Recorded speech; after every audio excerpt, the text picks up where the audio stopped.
All right, so we'll get started now. Thank you everyone for joining us today for this presentation. Welcome to the CWEA Students and Young Professionals webinar series. My name is Connie Ho, and I am the Secretary for the Students and Young Professionals Committee. And I'm really excited to introduce our speaker today, Caroline Fortuno with the Santiago Canyon College. She is a job developer in the Business and Career Education Division at the college. She assists students with job preparation skills and helps students and employers connect their jobs and internships and networking opportunities. So a lot of different opportunities. And her previous experience, she worked as a job developer and a career services coordinator for other educational and nonprofit organizations. And she, in that experience, she coordinated several recruitment events, job fairs, as well as worked individually with students and clients. So she has an array of skills related to the job search division. And so Ms. Fortuno completed her CS in Business Administration from California State University, Long Beach. Go Beach. So it's really exciting to have her here. And she's also taken additional courses in human resources and educational counseling. And so that's a little bit about our speaker today. Before we jump in, I wanted to cover some quick Zoom logistics. So during today's webinar, if you have any questions for our speaker, please type them into the Q&A box that you see at the bottom of your screen. And if you have any technical issues, you can also put the questions into the chat box.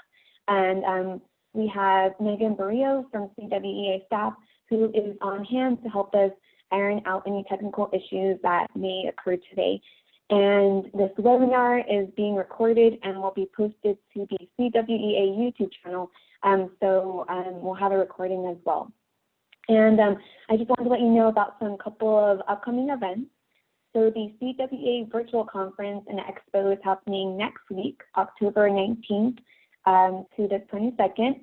And it's going to also include a special brown bag luncheon session that was organized by the CWEA Students and Young Professionals Committee.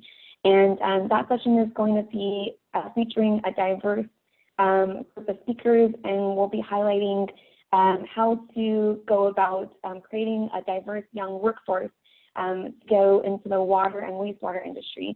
And so this event's going to highlight a couple of different high school and college age interns, and they'll be talking about careers in the industry, as well as we'll be having professionals from across California talk about their own career story and the roles that they see at their organizations. And so that event is going to be happening on Thursday, October 22nd. If you plan to attend the conference, I also recommend checking out the trivia roundtables. That's going to be happening on Tuesday night, and you're going to be, you'll have a chance to win some really cool prizes. And the SYP committee is also hosting a scavenger hunt again this year. It's a fun way to network and get to know some of the exhibitors in the virtual town hall, virtual expo hall. And so all these events are listed on the CWEA website at CWEA events, at the CWEA events calendar, which is events.cwea.org. So make sure to mark your calendars and check out some of these really great events. And with that, I will turn the presentation over to Caroline. Thank you so much. All right, good afternoon, everyone. Let me go ahead and share my screen.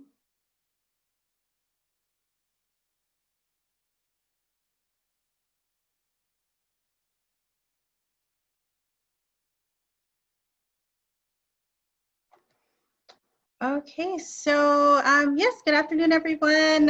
Hope everyone is doing well. I'm honored to be here. I'm really hoping I can share some useful information for you to bring along on your career journey and in your job search. I will be going over how to present on paper and in person for water and wastewater jobs, helping you guys highlight your skills, abilities, and experience to employers. And then what I will do is answer questions along the way, and then I know we have a Q&A session at the end as well. So as Connie mentioned, I'm Caroline Fortuno. I'm the job developer at Santiago Canyon College in our business and career ed division, which our water utility science program falls under. So I help students in a variety of ways: resume building, job interview practice, preparing for networking and job fair events, and connecting with employers. And so I've been doing job development and career services for maybe about over a decade. And I do enjoy it. I enjoy helping our students and clients, get in touch with a great opportunity. But through those years of helping individuals, one thing I know for sure as far as resume writing is concerned is to be very concise and clear in what you're communicating. So with that being said, I'm going to go over how we can really communicate what we can bring to an organization through our resume. Now, all of you guys may already have a resume. Some may just be starting out. So hopefully this can really help you pinpoint what you should include. As we know, I have pulled up a quick definition from handy dandy Wikipedia. A resume is a document created and used by a person to present their background, skills, and accomplishments. Resumes can be used for a variety of reasons, but most often they are used to secure new employment. And a typical resume contains a summary of relevant job experience and education. So we really want to comprise our resume of those different things. I do have an example here. This is typically what I want students and recent grads to walk away with. Highlighting their education, their certification, skills, experience. So something really simple and clear. Let me go ahead and start breaking these sections down. So what I'll go over is career objective or professional summary. Usually that's pretty much at the beginning of a resume. Education, relevant skills, work history, or job experience, volunteer work, and other items that you can include are achievements and awards, as well as professional membership. So typically at the beginning of your resume, we can include an objective or a professional summary. An objective is pretty much a goal, and it's usually a one-liner on a resume. I usually have students, if they're entry level or they're just starting out, to use an objective as opposed to a professional summary. For the professional summary, I would maybe for a student that's doing a career change or may have years of experience and they have a little bit more to write on, I would work with them to do a professional summary. So I gave some examples. An objective can be to obtain an entry-level water distribution operator position at a reputable agency and utilize the educational qualifications I have obtained at Santiago Canyon College. Another example, seeking an entry-level position in water utility science with the opportunity to work in the operations of water treatment and distribution systems, or to obtain a position as a water utility operator with the city of Los Angeles. And as you can see, that last one is pretty specific. As you're doing your resume, you're going to find you may alter it as well to fit whatever job or organization you're applying to. Now, I gave an example also of a professional summary. The professional summary, like I mentioned, you have a little bit more to talk about. So this might be for someone that has a little bit more experience. And the professional summary example I provided was enthusiastic wastewater operator, eager to contribute to team success through hard work, attention to detail, and excellent organizational skills, clear understanding of operation, maintenance, and repair of wastewater treatment, motivated to learn, grow, and excel in the wastewater industry, over 2 years of experience with certification in the wastewater operations. So like I said, this person may have a little bit more to share, a little bit more to talk about. And that's kind of the difference between the objective and the professional summary.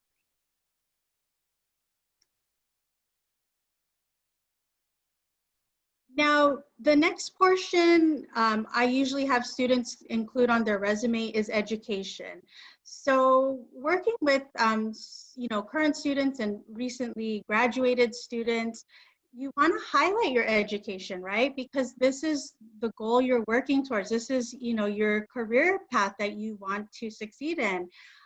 So I always advise students to move it towards the top of their resume to show employers, this is what I've been learning and this is what I can now bring to you. Now, education can include any specific training or academic achievement. I gave a few examples of how to organize your education. In this case, I have an Associate of Science in Water Treatment. So I clearly state what the degree program was. June 2019, that would be the completion date or graduation date. You want to list the educational institution, which in this case, Santiago Canyon College, and you want to list the location, Orange, California. This is optional. You could put your GPA. In some cases, if your GPA may be a little bit lower, we might want to stay away from that and just focus on the coursework that you completed. Either way though, include the coursework, because that's going to show an employer like, hey, this person has a good foundational knowledge of this industry. They took water mathematics, they took water quality. They know or they have familiarity with the terms that we're going to use and the practices we're going to use. If you have other certificates or degrees from other colleges, please list them. It's okay if it's not necessarily related, but it's still, there may still be some types of transferable knowledge or skills that can come in handy. If you do list that, we always start in education with the most recent. So we call that reverse chronological, where we're starting with the most recent and we work our way backwards. So whatever you did right before your current educational goal, work your way backwards. So in this case, the person did a certificate of proficiency in graphic design. They got it in 2018. And then again, they listed the college and the city and state. Prior to that, high school diploma, they listed the high school, the location, and their GPA. As far as high school is concerned, we can usually omit it once we get more college education, especially if you do obtain an associate's degree or a bachelor's. Usually we can start to omit the high school just because we've already reached another degree. So at that point, we can omit the high school diploma. In some cases, if, like some of our students, they may just be taking a few classes, and then the job they're applying for, it requires the high school diploma, I would still recommend putting the high school diploma and then putting whatever courses or classes you're taking.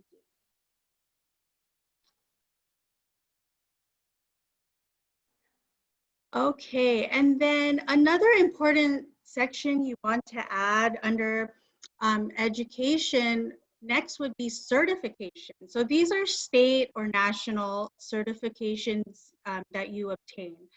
Now, for your industry, it's important to list these things. These are a lot of things that employers will look for. So I listed an example of how you can put that. Generally, you could put state of California, certified water treatment operator, or whichever certification you get. the grade, in this case it's grade 2, a certificate number, and expiration date. Now, the main difference between education and certifications, they're more for, a state certification or a national certification or something from a professional organization, as opposed to education, that may be more from a college, a university, an adult school. And we want to separate those things. Sometimes I have students come in and it's all kind of lumped up into one section. And really, especially in the water industry, we want to show them that, you do have these state certifications. We want those to stand out. Something I've been running into recently, and I want to share with you guys, due to COVID, a lot of the state board exams have been postponed, or they're kind of trying to figure out the logistics of it as far as if they're going to administer it online. I don't know the very current situation, but I do know that it has been postponed. So for students or grads, and they're already signed up for this exam, I recommend to them to still put a certification section. And instead of putting, the expiration date, you can put pending, tentative test date, March 2021, if they've given you a date, or something along those lines, just to show the employer that, hey, I'm making the effort to take my board exams. However, due to COVID, it's postponed at the moment. So I still recommend, putting that it's pending, just to show that you are working on that step.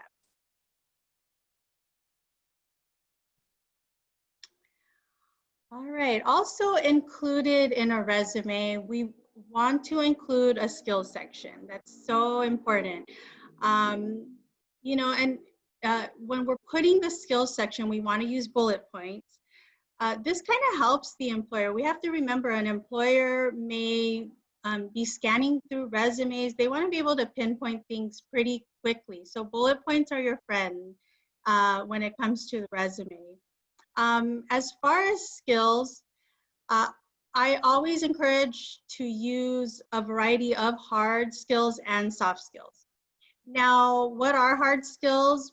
They're pretty much skills that are measurable, skills that we can quantify, or skills that we can, in a sense, be tested on and we can show a level of proficiency. So I gave a few examples: repair and maintenance of pumps, motors, filters, water field tools, process control, heavy equipment, bilingual skills, Microsoft Office.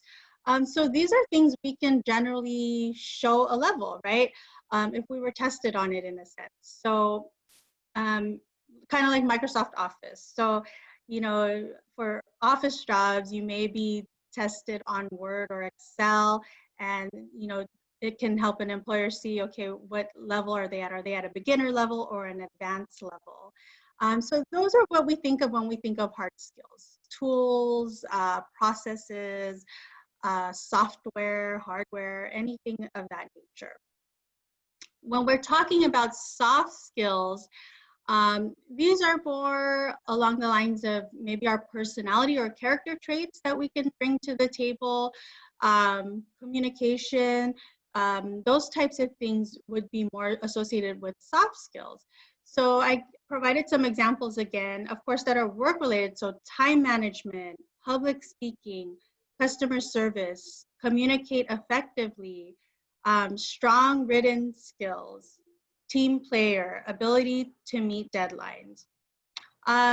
So those are pretty much some of the things that you can bring still to the job, but not everyone, people may have different soft skills, so you want to highlight the ones that, work best for you.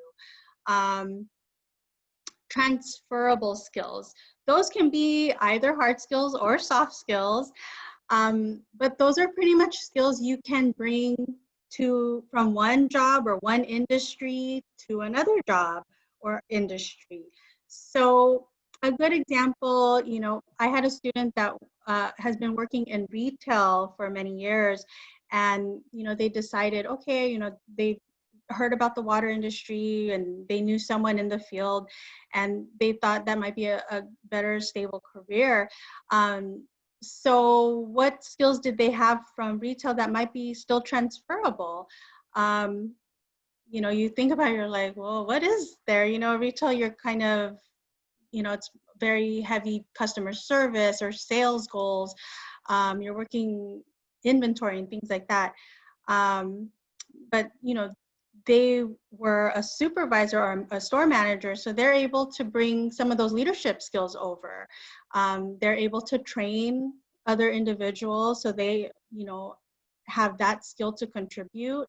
Good communication skills, right? They work well with a team. So a lot of those skills that are, even though it's a different industry, you could still use it in any other industry.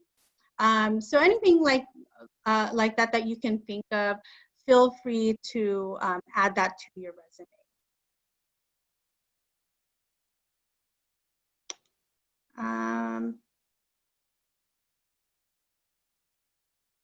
I do see a question. I'll go ahead and answer it because I believe it's related. My best sales skill for selling myself is reading nonverbal cues from an interviewer's face and body language. How do we overcome this mass issue blocking so much clearer communication?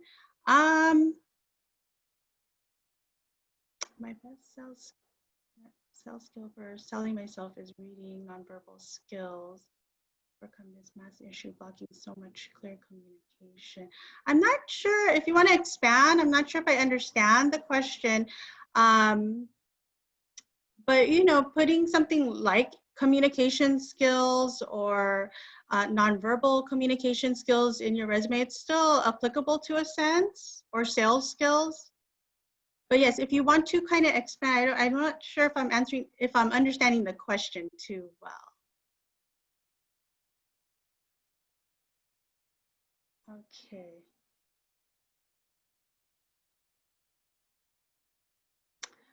All right, so next in your resume, you can definitely, you're gonna want to include your work experience.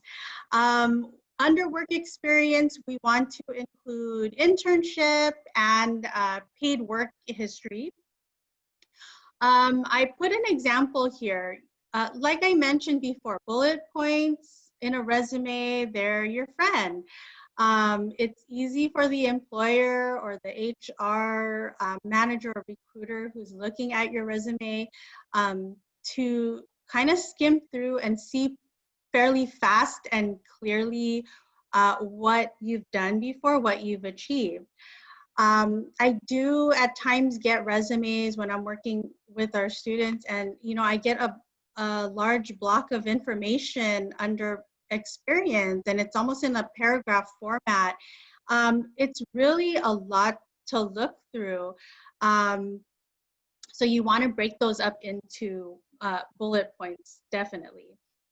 So I gave an example here. As you can see, the job title is straightforward, Water Utility Science Intern. The dates, they started June 2018 to present, they're still there. The organization, SCC Sanitation District, and then you always want to list the location, Orange, California. And you know, they kind of go through and list the important things that they're accomplishing or doing at this job. Respond to sewer overflows and stoppages, clean up sewer spillages, and correct the problems with crew members using various types of sewer cleaning equipment, and so forth. So they have about 5 bullet points. I always recommend or suggest to keep it at about 5 to 7 bullet points.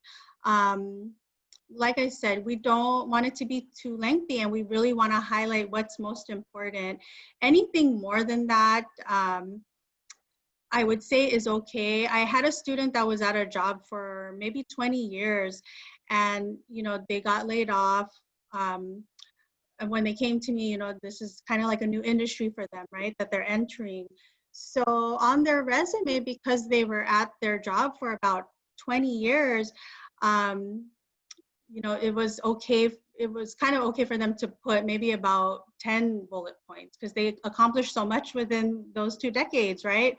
So in that case, you know, definitely you can list a little bit more. But for a job that maybe is kind of like a temporary thing, or we were only there for a few years, we want to maybe limit to about 5 to 7 bullet points. In addition, for experience, we're going to follow the same format as education, where we're doing reverse chronological. So we're always starting with our most recent, and then we're working our way backwards. Okay.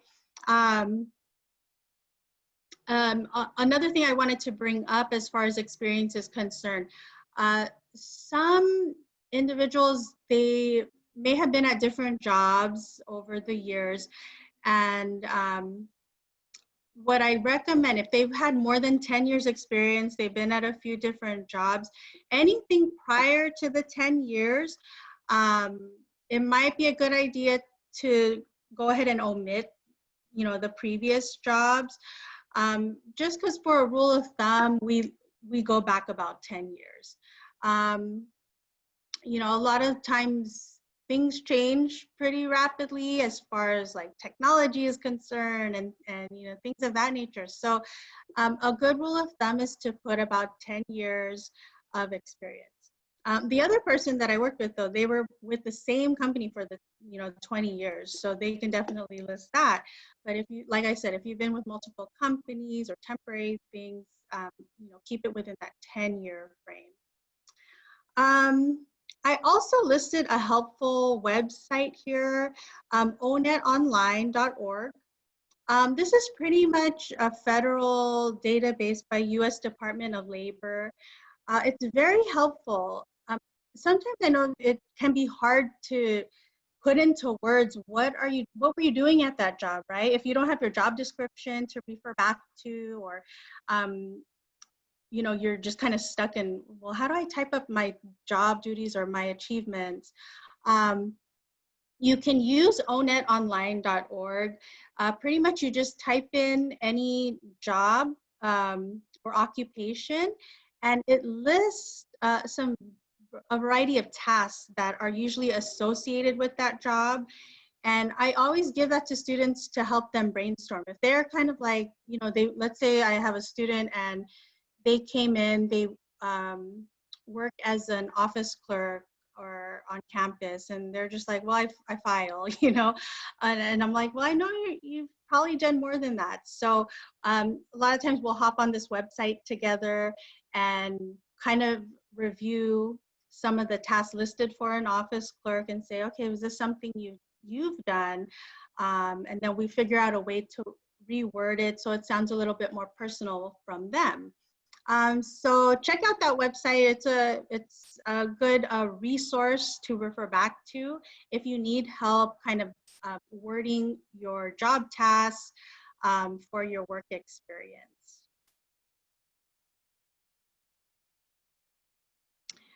All right. Another great thing to include onto your resume is any volunteer work you've done. For a lot of my students that are, you know, just entering the field, if they don't have too much paid experience or internship experience, you know, a good thing to put is your volunteer work if you have some. It's just as valuable. You know, you're learning skills, you're learning to work with a team. You know, whoever the supervisor was on that opportunity can still serve as a reference for you. So you would just follow the same example. In this case, they have the title, they were warehouse volunteer, the dates they worked there, the organization, Long Beach Food Bank, the location, and then some of the job tasks that they did. So, you know, and I recommend to students, some students, you know, when they kind of are just starting to, you know, look for work experience and things like that, I always recommend, you know, if you're having a hard time finding something, put in a few hours a week at, some nonprofit or any, local organization that will take volunteers, because that's a great way to just network also. So, and you can always check different sites like volunteermatch.org, or check in with your school's career center. They usually have a listing. All right, so some other items that you can include onto your resume, achievements and awards. So include any that are professional based. I gave some examples. So when I say professional based, I mean something related to school or to work. Those are great achievements. You want to include those and you want to highlight those. And it's a selling point for yourself. So I put some examples. I put 2018 Intern of the Year, ABC City Company, and then just some other examples. Top Realtor of the Month, and they listed the months they received that award. National Honor Society, 4 semesters. U.S. Media Association Scholarship recipient, and then they listed the year that was active. So just some different things you can include. And just be mindful, that it's professional based or that it's related to what you're going for. I did have a student, I don't know if she had used a template or, how she generated this this resume, but it was almost about 3 pages. I want to say it was like 2.5 pages, and it just listed like one by one some of her different like hours she did, I guess through high school probably, volunteer work, and she had a bunch of just awards from like cross country or track or something of that nature. And I had to help her scale that down because number one, 3 pages is very long for a student just starting out on their, job. So, we had to kind of lump together some of the volunteer work she did. But for the awards, she, was quite the athlete, and that's great. But we didn't necessarily need to list each individual thing. And I would say, if she was going for a job in maybe, kinesiology or PE, or she was going for like a coaching position, definitely we can maybe put emphasis on that, right? It would make sense. But if she was going into a job like water utility or like business, then, it may not have as big of an effect. So we would need to really look at it. It's case by case, of course, right, guys? Like I said, if she was going for a certain job and maybe fitness kinesiology, then hey, that might be great. But another industry, we might just need to scale it down and focus on the things that are really going to apply to the industry she's trying to enter, the job she's trying to enter.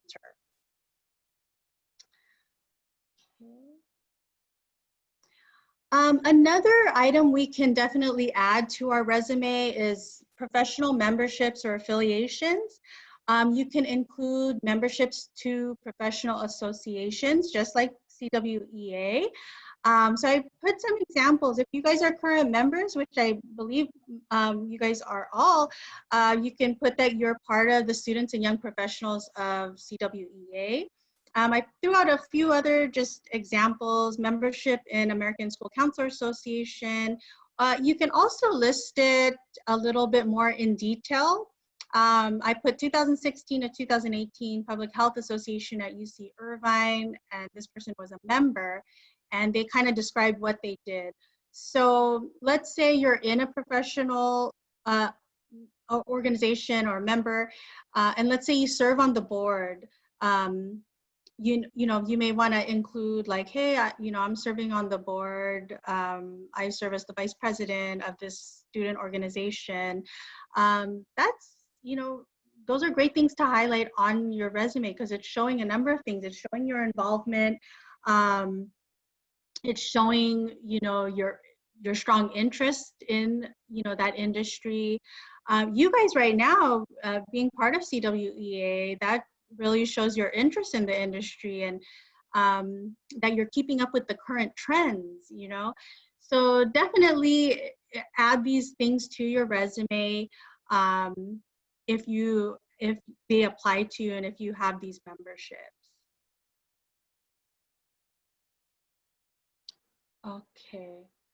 Let me just go back up to the finished resume. So I kind of went through some of the different parts. And I usually want students to walk away with something similar to this. It's just very concise, very clear, easy to understand. If an employer kind of, glance through it and they wanted to find a few quick things, then they're able to do that, as opposed to something with too much wording or too many paragraphs. This is going to be something a little bit more helpful to the employer when they're trying to figure out if you're a good fit. I did also want to mention, just make sure your headings, you want to capitalize or bold them just so that it's, again, easier for the employer to look through. Another thing I get a lot of questions about is just how many pages a resume should be. Some students, if they've had a few jobs and they're relatable, they're struggling to shrink their resume to like 1 page. And nowadays it's accepted to have a little bit longer than a 1-page resume. It's okay to go to 2 pages. The other student I had talked about who had a 3-pager and she was straight out of college, it was like, no, we really need to shrink this down. But if you've had a few jobs and they have some great transferable skills, or you've built some great skills or abilities there, yes, definitely add it to your resume. It's okay for it to go to the 2 pages. All right, so with this presentation, also talking about how to present yourself in person to employers, I did want to give some information, some advice on doing an elevator speech. An elevator speech, it's just a short 30-second or less speech about yourself to employers. Again, I have my handy dandy definition from Wikipedia.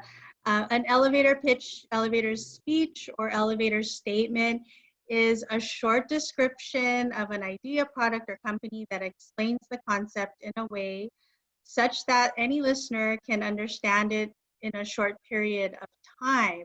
So the idea, I guess, comes from, if you stepped into an elevator and you saw the owner of a company that you've been dreaming about working for, what can you say to this person in just that short amount of time before they get off on their floor, right? And so you want to really highlight, hey, this is me and this is what I can do in that short amount of time. An elevator speech or elevator pitch, it comes in handy in a number of, face-to-face, and in this sense, in virtual spaces as well.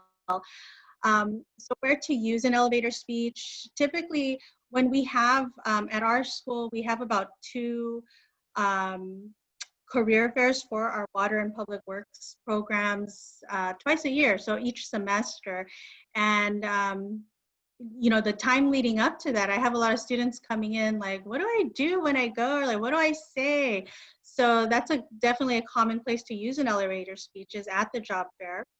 Networking events, so if you go to anything for Chamber of Commerce or any community events or any events related to the industry, if an agency is hosting some type of networking event, you'll want to have that speech ready. School, you never know when you have some guest speakers or employers on site, work, and just in general, any event or gathering where you may run into a professional or industry. In my line of work, I have to, always constantly talk to employers and, you know, it's so important that I have some type of spiel to say. And I tend to have one for each of the programs. We have about 16 programs in our division. So depending on, you know, the professional I'm speaking to, I have to have like certain information that's pertinent to that employer. Like, what do they want to hear? If I'm talking to an accountant, and you know, I want my accounting students to get hired, I have to be able to highlight that program. Same thing for water. You know, if I'm talking to you know, one of the local water districts or sanitation districts, I have to know what to say and what to make our program stand out. So elevator speech is definitely important. So I gave an example. Hi, my name is Kelly Student, and I hear that your agency has an opening for a water operations associate. I am interested in this opening and can contribute the knowledge I received from my associate's degree program in water distribution from Santiago Canyon College. I had the opportunity to intern at a local sanitation district in their water department, and I gained foundational skills in maintenance and repair. I worked well with the team there and made an effort to participate in any projects they needed help with. I'm passionate about this industry and would like to learn more about your opportunity. So some of the key things for an elevator speech is, of course, education, your experience, and just some of those additional skills. This person included some of those soft skills, right? Like she was able to participate in any of the projects they had. So you want to include those things: education, experience, and skills. Kind of, you know, a even shorter summary of what your resume represents, right? And it's important, you know, I'll share with you guys, I've been in several career fairs and outreach fairs, and, you know, being in the booth, I see a lot of students, you know, they kind of want to talk to you, but they're hesitant, maybe because they don't know what to say. So a lot of the times I might be the one, hi, you know, do you have questions? Or, you know, what can I help you with today? Well, if you're that person, think about it. The other person, you know, and you have this elevator speech and you go up confidently to the employer, introduce yourself, talk about some of the things you have to offer and what you can bring to them. You know, you're gonna stand out a little bit more than the other student who's kind of hesitant, doesn't know what to say. And, you know, with that comes like follow-up and things like that. But, you know, it's going to make a difference. And I mean, I'm talking from firsthand. I've seen some of those timid students who are, you know, don't know what to say. And some of those students who are, you know, so, you know, wanting to get into that organization or company, and, you know, they're able to speak on what they can offer. So just a few things to remember in that sense. Let's see, I have another slide here. So I have a few final tips and reminders.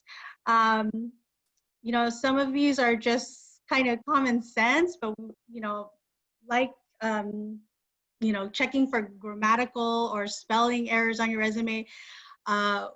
Do this, you guys.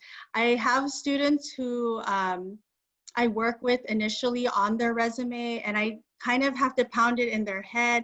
Hey, you know, come and see me for your final review. Like, do the things I'm offering you, but let me see the final review, because you may still have there may be a word spelled wrong, or there may be a period missing. And guess what? When an employer looks at this, it might not be a big deal, you know, but do we want to take that chance? Because it might be an employer or a HR person who's very meticulous, and they're thinking, hey, this person's going to have to document things for us, and they're going to have to maintain records. You know, they're going to, you know, if they can't even maintain their resume, you know, how's this going to reflect on the job if we hire them? So you guys really check on those grammatical or spelling errors. what I also recommend, seek assistance from your career center. If you guys are currently students, or even if you're recent grads, or check with a professional. So, you know, even if you know someone in your network that handles hiring or HR, please check in with them, you know, seek advice or assistance from these folks, because they are the ones that are knowledgeable, and they know how to help you guys progress. Continue to update your resume accordingly. Your resume is a living document, guys. We don't just do it and then we're done. You know, it's rare these days, I guess, but you know, sometimes, you know, you have those professionals that stay with the organization for a very long time, and that's great. But in order to move up in that organization, if you're looking to, you know, eventually get a supervisor position or move into another grade, even in the position you're at, you may need to reapply. So your resume needs to be looked at, you know, pretty, not too often, but time to time, just to make sure you're updating and adding the new things that you're learning and the new skills that you're getting. Practice your elevator speech, guys. You know, this morning I was practicing this presentation in front of a mirror, you know, just so you have an idea of, you know, the eye contact you're making, your body language, how you're projecting your voice. So continue to practice those things. But other than that, you know, I would just recommend, you know, if anything out of all of this, check in with a career center person at your campus or a professional or a mentor to kind of help you with some of these small things. And then for more information, I did leave my contact info. If you're not a student at SCC, unfortunately, I may not be able to work independently with, or, you know, individually with you. But, you know, connect with me on LinkedIn. I'm always more than happy to network with individuals and, you know, share tips and advice. There's always a good thing about that. You know, the people that you connect with in your professional field, you may be able to do something nice for them, and then they can help you out in another sense. So it's good to have a network for industry. Now, if any of you guys are interested in some of our programs, feel free to check out our website, sccollege.edu/PCE. But yeah, that's pretty much it, and I'm more than happy to answer any questions. Thank you so much, Caroline. It's been great to kind of hear all your expertise and feedback, and you definitely have an array of insights and recommendations and expertise. So thank you so much for all this great knowledge sharing. So first, we got a question about sharing slides. So is that something that you would be open to doing after the presentation? And we had a question about that in the chat. In the chat. Yeah, a participant wanted to know if you'd be willing to, if the slides are shareable later. So I wanted to see if you'd be open to that. Yeah, feel free to reach out, and I can share the slides with you, Connie, and if you want to share with our attendees, yeah, that's perfectly fine. Okay, great. So I will coordinate, and then so I think one of the things that you touched on in your presentation was interacting with people in an interview setting or a networking setting. And so one of the questions that came up during the conversation was, with this new world of COVID, there's masks, PPE and whatnot, and sometimes people don't know how to, I guess, read other people's nonverbal cues because of that equipment or those things that are maybe making it a little bit more difficult to read cues. So what are your thoughts on that in terms of being able to still present, but reading through things that may not have been there before? Okay, I think that was the first question that came through. It was pertaining to like the virtual setting and how do we read those cues, because it's kind of hard to tell at that point. You know, I mean, it's something that you're right. We can't necessarily see some of their nonverbal cues, or you know, we can't really predict what are they thinking. The only sure thing I can say is, like, for instance, if you do have an interview via Zoom or, a phone interview, whatever it may be, because I know a lot of people aren't necessarily bringing people in right away for interviews. The best thing that I can say is just have good follow-up skills. If you're not hearing back from an employer, it never hurts to call or email the point of contact, just to ask, what is the status of the job or the position? Have you guys moved forward in hiring? With a lot of public agencies, which a lot of the water treatment or water distribution jobs fall under, the public agencies, it does take them a little longer, to fill these jobs. They go through so many steps. But, like I said, it doesn't hurt to just call the HR person and say, I interviewed, I'm just curious, where you guys are at in hiring. And at that point, you can kind of get a better idea. I had a student that was kind of in the same boat, and he was like, I haven't heard anything. And he had called, and basically, there was like a hiring freeze going on, and they were going to actually notify the candidates, within that week, that there's just a hiring freeze and we can't move forward at this time. But he called, and it kind of helped him rest assured, like, okay, it wasn't me necessarily, but there's something organizational wise where they just cannot move forward at this time. So I hope that kind of helps. That makes sense. Yeah, that's definitely good to know. And then you touched on a great topic of, or a good segue in terms of a lot of these positions are in the public sector. And so these resumes many times are reviewed by both HR professionals who may not have industry-specific knowledge, and then also hiring managers who do have industry-specific knowledge. So when people are creating resumes, how do you speak to both audiences? And then also, what is your recommendation in terms of using acronyms and abbreviations for industry certifications or regulations? Is it better to spell everything out? What are your thoughts on that? As far as, so when you're applying to specific jobs, I kind of touched lightly on it. You do want to maybe take the job description and, from time to time, you may want to alter or, make your resume a little specific to that job. So there may be some keywords or, job tasks that they have written in their job description, and you might want to say, hey, that's exactly what I do right now, and maybe you can word it in that same way. As far as acronyms or, abbreviations, I would recommend putting the entire, wording, and if it allows, put in parentheses the acronym, so like, let's just say, for CWEA, spell it out, and then in the parentheses, you can put the abbreviation. Because you're right, sometimes the HR folks who might be the front line of reading it may not know all of the industry jargon. And, if they see the words spelled out, it makes it a little easier for them.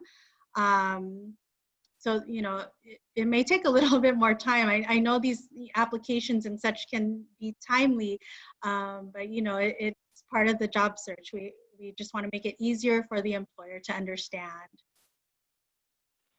That makes sense. And then we touched a little bit on interviews as well. So we talked about how kind of in this new world of COVID, the first screenings may be on Zoom or on phone. And if people are looking to practice these kind of interview skills, what are your thoughts or recommendations in terms of how to practice doing a response that is of a certain detail and the length of response? Because I think doing it over phone or Zoom, that kind of different platform or environment, necessitates maybe a different form of an answer. So what are your thoughts on that as well? So as far as interviews, I would still, even though it may, because phone interviews have been around for a long time. I mean, and I think for the most part, not necessarily Zoom, maybe more Skype, it's been around too for a little. So you still want to be true to your answer. I wouldn't say, don't feel rushed or anything that you have to say things a little bit faster, but still be detailed and still get your point across as far as, um, whatever the questions are asking.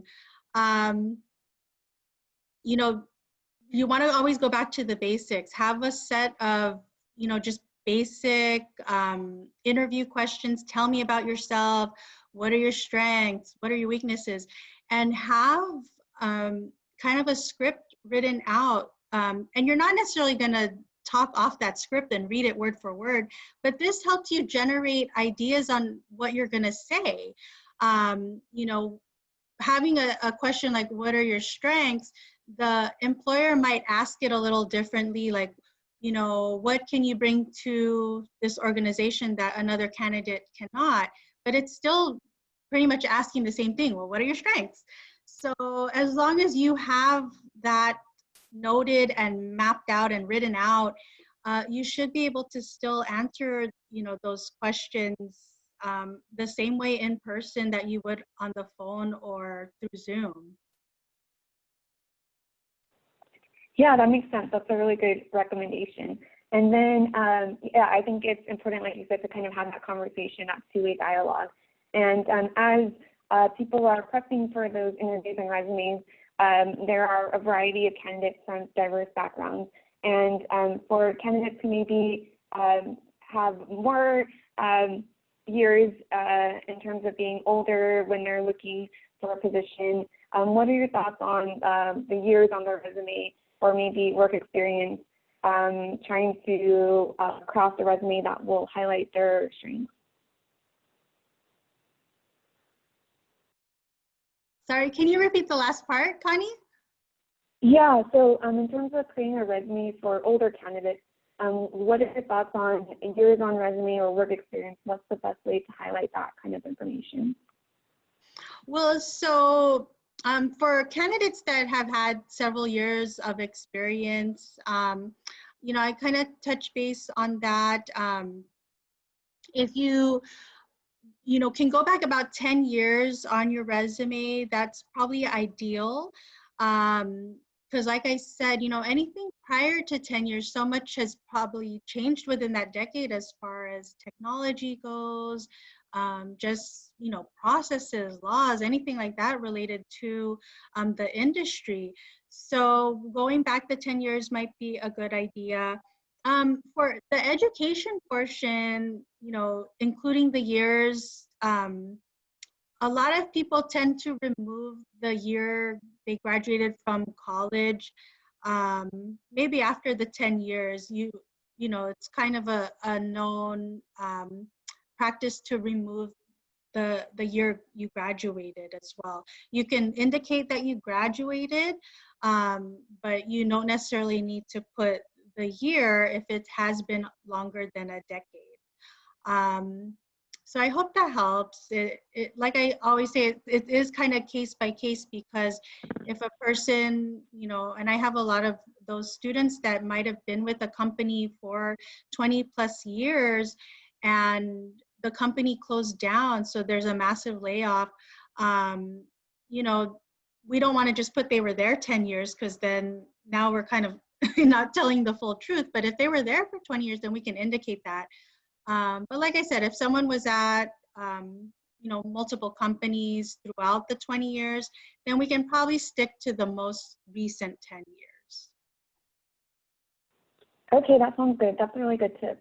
And then similarly, when you're, let's say, at an organization for many years, and then you maybe had different roles during that particular time in your work history, what's your recommendations on that in terms of listing different titles and whatnot?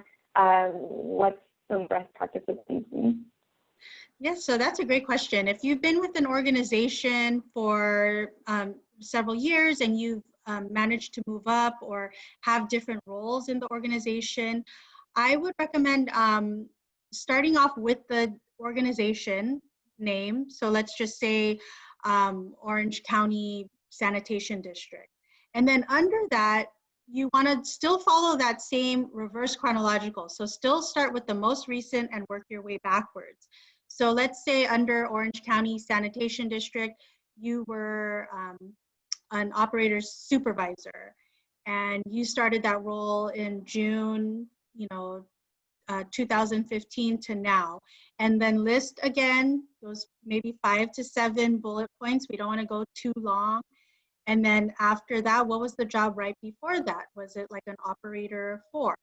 And then list the dates you were there.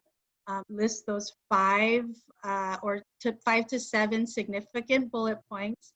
And then again before that. So let's say you were an operator trainee, and list the years, and then again the bullet points. So you can definitely, and that really shows the progress you've made in the company. So just that simple, under that one organization and showing the progression, that should work fine. Great. So I think that's all the time that we have today, and we were able to get through a lot of the questions. So I'll be working with Caroline to send out some of the slides so that you can look at the information she's provided and some of the resources. And again, thank you everyone for joining us for today's Students and Young Professionals webinar series. Thank you again to our speaker, Caroline, for providing such great knowledge. Stay tuned to the CWEA events for more SYP webinar coming up. And I hope everybody has a great rest of your day. Thank you so much. Bye. Bye. Thank you.